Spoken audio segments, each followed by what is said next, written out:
এক নম্বর, ওরা ওদের চক্ষু হেফাজত করবে, কোনো গায়রে মাহরাম পুরুষের দিকে তাকাইতে পারবে না।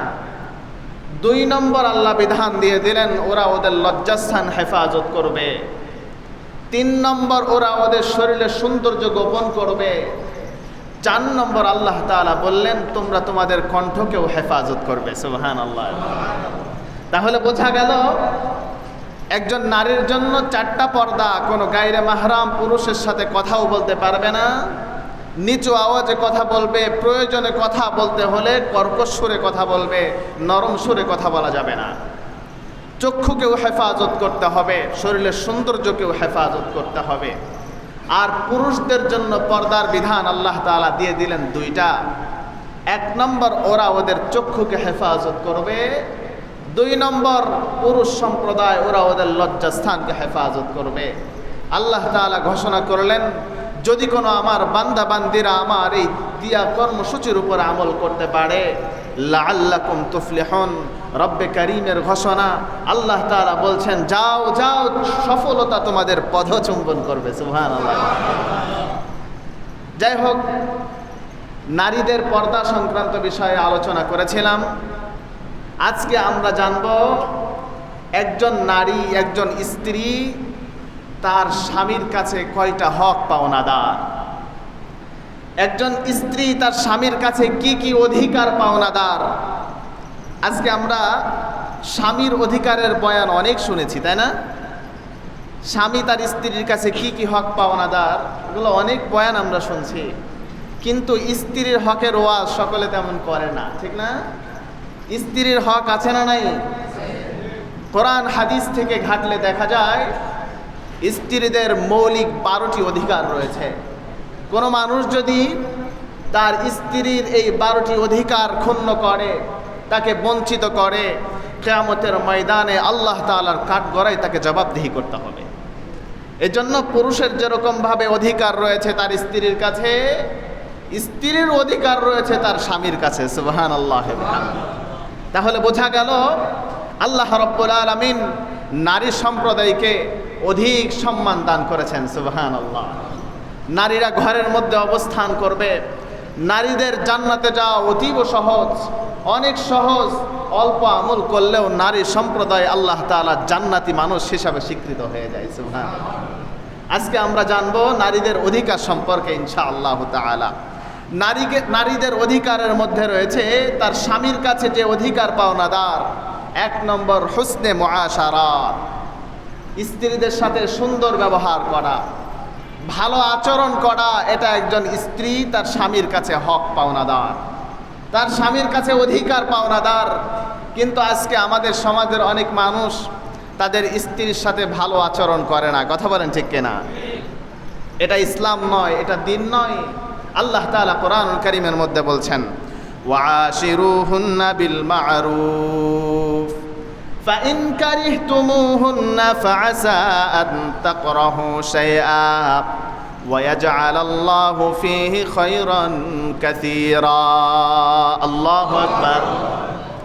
আল্লাহ রাব্বুল আলামিন বলেন ওয়াশিরুহুন্না বিল মা'রুফ, ও আমার পুরুষ বান্দা বান্দিরা শুনে রাখো, তোমরা তোমাদের স্ত্রীর সাথে সুন্দর আচরণ করো। ওয়াশিরুহুন্না বিল মা'রুফ, তোমাদের অধীনস্থদের সাথে ভালো আচরণ করো, সুন্দর আচরণ করো। ফাইন কারিহতুমুহুন্না ফাআসা আন তাকরাহু শাইআন ওয়া ইয়াজআলাল্লাহু ফীহি খায়রান কাসীরা। তোমার স্ত্রীর শরীরটা একটু সুন্দর কম, শরীরটা একটু কালো, এর জন্য তার সাথে বিদ্বেষ পোষণ করো না। তোমার স্ত্রীর কথার মুখের আওয়াজ অত বেশি সুন্দর না, কণ্ঠটা একটু খারাপ, সেজন্য তোমার স্ত্রীর সাথে খারাপ আচরণ করো না। ফাইন কারিহতুমুহুন্না ফাআসা আন তাকরাহু শাইআন ওয়া ইয়াজআলাল্লাহু ফীহি খায়রান কাসীরা। আল্লাহ রাব্বুল আলামিন বলেন বান্দারা রে, তোমার স্ত্রীদের যদি ব্যবহার খারাপ হয়, সৌন্দর্য একটু কমও হয়, তাদের সাথে বিদ্বেষ পোষণ করো না, খারাপ আচরণ করো না। ফাআসা আন তাকরাহু শাইআন ওয়া ইয়াজআলাল্লাহু ফীহি খায়রান কাসীরা। তোমার স্ত্রীর সৌন্দর্য কম থাকার পরেও যদি তুমি ধৈর্য ধারণ করো, কোনো একটা গুণ তোমার কাছে যদি খারাপ লাগে এরপরেও যদি ধৈর্য ধারণ করো, আল্লাহ রাব্বুল আলামিন এই খারাপ গুণটার কারণে আল্লাহ তাআলা তোমাকে আরো অনেক ভালো গুণ দিয়ে তোমাকে পুরস্কৃত করে দেন। فعسى أن تكرهوا شيئا ويجعل الله فيه خيرا كثيرا। আল্লাহ বলেন বান্দারে, তুমি যদি ধৈর্য ধারণ করতে পারো, তুমি যদি সবর করো, তোমার স্ত্রীর সাথে যদি ভালো ব্যবহার করো, আমি আল্লাহ রাব্বুল আলামিন জান্নাতের মধ্যে তোমার জন্য আরো মহা পুরস্কারের ব্যবস্থা করে রেখে দিয়েছি। তাহলে বোঝা গেল স্ত্রীর সাথে সুন্দর আচরণ করা, স্ত্রীর সাথে ভালো আচরণ করা, ভালো ব্যবহার করা, এটা সরাসরি আল্লাহ রাব্বুল আলামিনের নির্দেশ।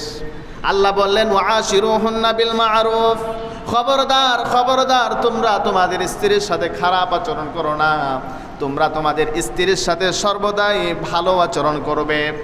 বুখারী শরীফের মধ্যে এসেছে قال رسول الله صلى الله عليه وسلم خيركم خيركم لأهلي وأنا خيركم لأهلي।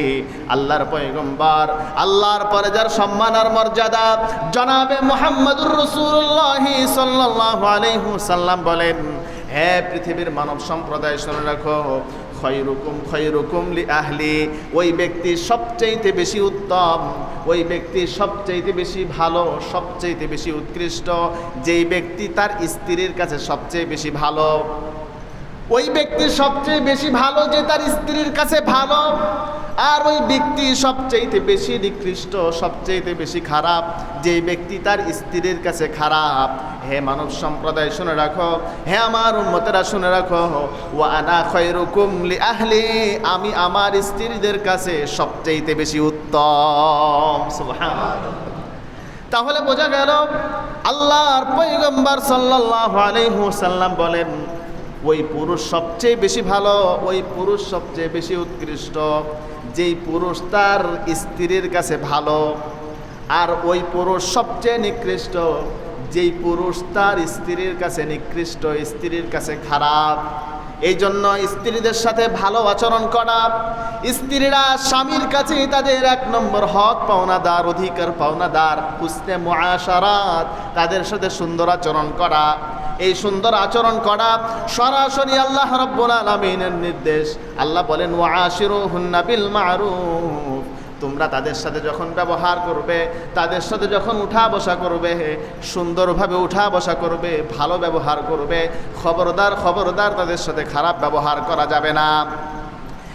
স্ত্রীদের 2 নম্বর হক, তাদের যদি ধর্মীয় শিক্ষা কম থাকে, ধর্মীয় জ্ঞান যদি তারা না জানে, কোরআন শরীফ যদি পড়তে না জানে, কোরআন